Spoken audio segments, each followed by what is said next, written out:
Halo rekan-rekan Atrivi semua, Assalamualaikum warahmatullahi wabarakatuh.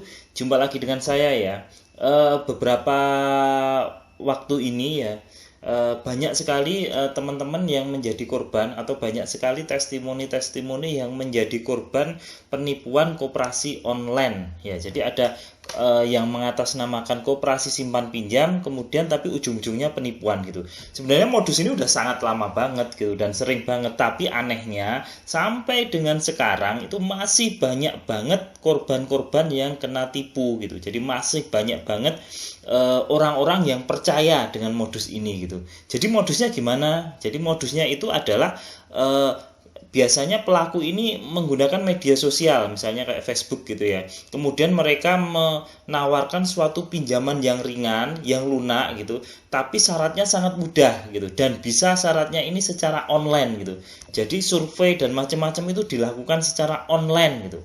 Jadi itu. Nah, biasanya mereka menggunakan tabel ini. Ada tabel gitu. Jadi kalau misalnya mau mengangsur selama 6 bulan itu tabelnya seperti apa.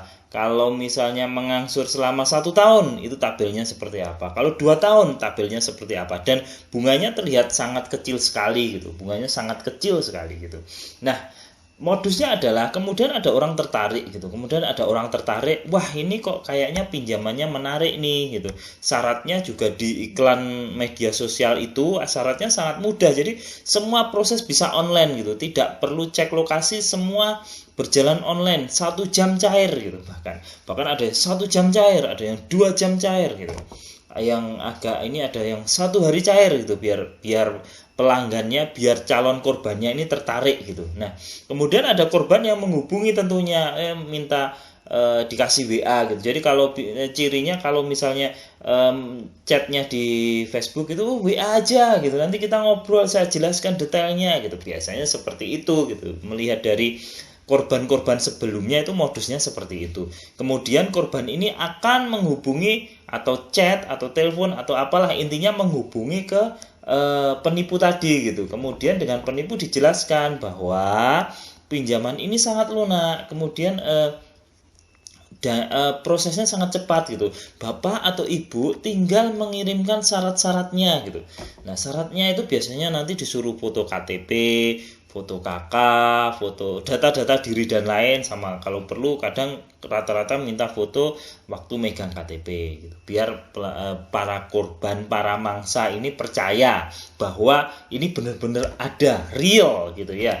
Kemudian korban akan mengirimkan data-data itu. Nah, dari sini aja udah sangat bahaya karena ketika data pribadi ini masuk ke penipu gitu.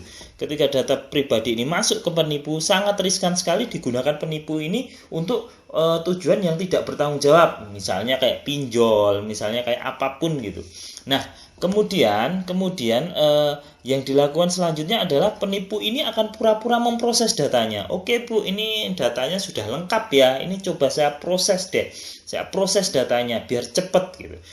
Ini nggak ada biaya kalau nggak cair gitu. Jadi muncul biaya kalau cair. Nah itu, jadi kata kuncinya itu, ini nggak ada biaya, tapi ini akan muncul biaya administrasi kalau persyaratan ibu atau bapak dinyatakan memenuhi kriteria cair gitu. Nah, kemudian 1 jam berlalu atau 2 jam gitu. Kemudian pihak yang tadi telepon, Bu, alhamdulillah ini pengajuan Anda diterima, data-datanya sudah lengkap. Ini 10 juta atau berapa gitu. Misalnya 5 juta akan dicairkan. Adminnya cukup mudah Bu. Adminnya misalnya biasanya rata-rata 500.000 gitu. Kemudian cair 10 juta, admin 500.000, kan tertarik semua orang-orangnya. Wah, seneng pasti ini para korban ini, tanpa pikir panjang segera ditransfer biaya adminnya ya Bu, biar ini uang udah bisa dicairkan, ini uang sudah ada di saya. Nanti tinggal dicairkan aja kan gitu. Otomatis korban tadi yang sudah berbunga-bunga itu ya, yang sudah berbunga-bunga ini akan melakukan transfer ke orang tadi gitu. Wah, ditransfer 500.000. Bahkan ada yang ekstrim, ada yang korbannya lebih banyak. Kita anggaplah contoh 500.000. Setelah ditransfer jebret gitu, korbannya ini udah tak transfer Bu gitu. Kan korbannya bilang gitu ya. Oh iya, baik, dana kita proses. Ternyata nanti biasanya ada nipu yang kedua lagi. Oh iya Bu, ini karena ibu bla bla bla bla, alasannya macam-macam, misalnya karena ini pinjaman online, karena ini kita resikonya tinggi, ibu harus membayar biaya administrasi, biaya, biasanya mereka setelah administrasi di awal tadi, biaya asuransi gitu. Nah, macam-macam sih alasannya. Ibu harus membayar sebesar lebih besar ya, 700.000. Loh mas, nanti korbannya pasti kan kaget, loh katanya nggak ada biaya-biaya. Oh iya bu, ini biaya asuransi ini karena ibu sudah disetujui dan mentransfer dananya, jadi ini tinggal saya transfer uangnya, ini udah siap, jadi tapi harus ada biaya asuransi gitu. Biasanya modusnya yang kedua gitu. Jadi menarik perhatian dari korban itu tadi gitu loh. Kalau korbannya nggak punya uang gitu misalnya gitu, oh saya nggak punya uang pak gitu, saya nggak bisa transfer untuk biaya asuransi gitu, biasanya diancam gitu loh. Ibu sudah mengajukan, sudah diproses, ini ibu juga sudah bayar administrasi, kalau ibu tidak membayar asuransi maka hutang ini otomatis tetap kami tagihkan gitu.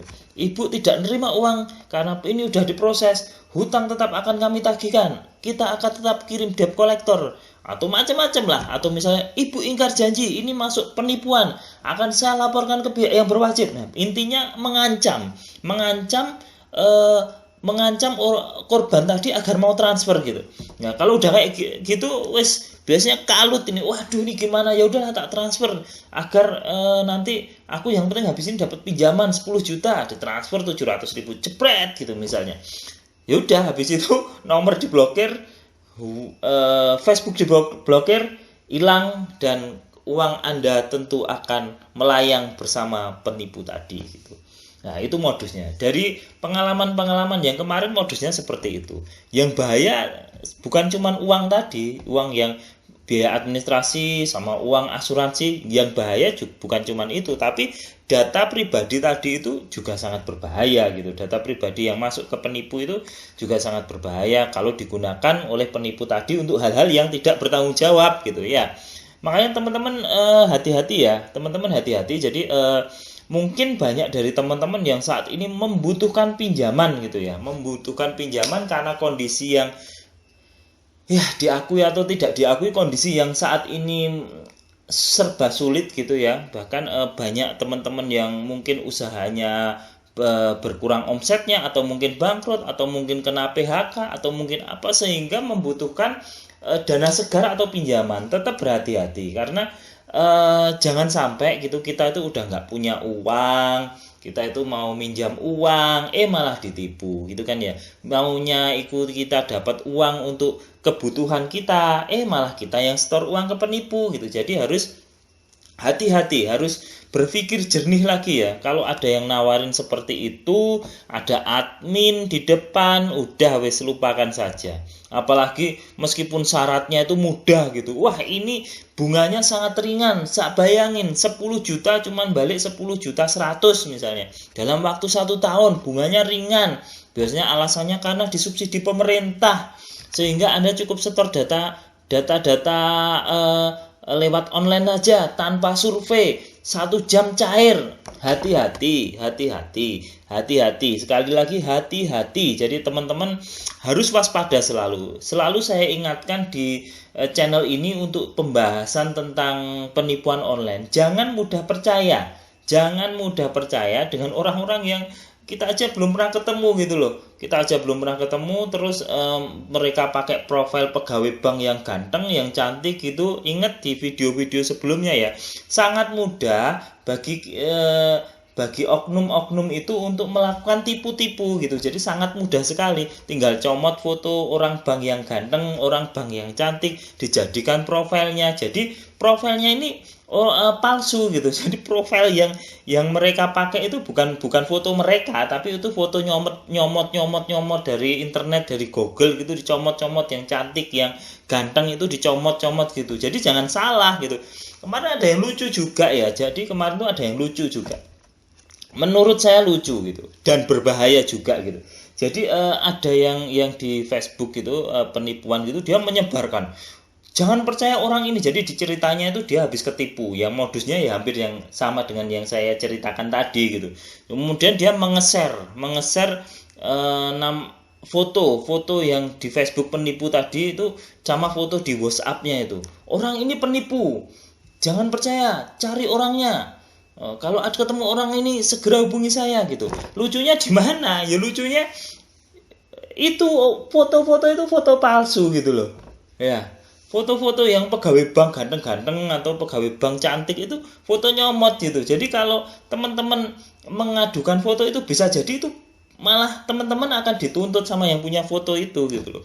Teman-teman harus sadar bahwa udah dibohongin gitu. Ini foto palsu gitu. Foto asal nyomot gitu. Ya. Jadi hati-hati teman-teman, berpikirlah jernih gitu. Mungkin maksud teman-teman pengen blow up, pengen oh ini biar penipunya kapok, tapi hati-hati harus dengan cerdas. Mungkin yang bisa dilaporkan rekeningnya misalnya. Jangan transfer ke rekening ini sudah kena tipu, itu masih masuk akal gitu.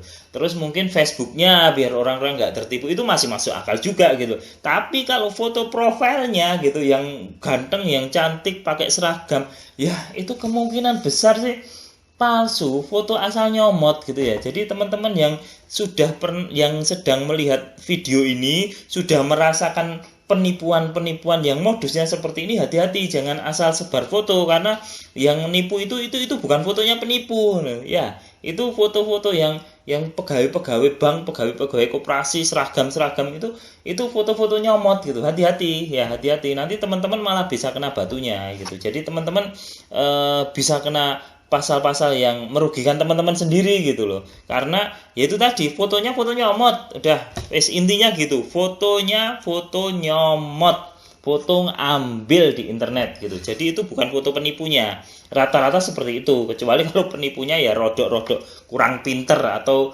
gotit gitu ya, LK. Kalau penipunya kurang pinter ya mereka pakai fotonya sendiri. Tapi kalau penipunya udah berpengalaman ya pasti pakai foto hasil nyomot, nyomot gitu. Nah itu ya teman-teman ya. Jadi sekali lagi hati-hati. Sudah banyak banget modus penipuan yang ada di channel ini. Ikuti terus channel ini. Atau mungkin kalau teman-teman ada pernah kejadian penipuan apa, silahkan di-share. Nanti coba kita berbagi sama teman-teman yang lain biar teman-teman yang lain dapat referensi, dapat nggak ketipu lagi. Pokoknya tetap semangat, kita sebarkan informasi ini biar semakin banyak sedikit orang yang ketipu, semakin sedikit orang yang ketipu dan semakin banyak penipu-penipu yang insaf karena sudah pada lihat channel ini sehingga mereka akan sulit cari mangsa sehingga mereka insaf. Ya gitu ya. Oke. Mungkin itu aja sharing kali ini. Selamat beristirahat, ini sudah malam ya, selamat istirahat, ini sudah malam sekali, sudah jam 2 ya. Selamat beristirahat bagi teman-teman, mimpi indah. Mimpi indah, bukan mimpi Mbak Indah ya, tapi mimpi indah. Oke, itu aja dari saya. Sampai ketemu di tips-tips selanjutnya. Tetap ikuti Atrivi untuk dapatkan update tentang tips tentang properti ada, tips tentang promosi nih, tips tentang COD ada, online shop ada, tips tentang penipuan ada. Pokoknya lengkap lah, ikuti terus channel ini. Assalamualaikum warahmatullahi wabarakatuh.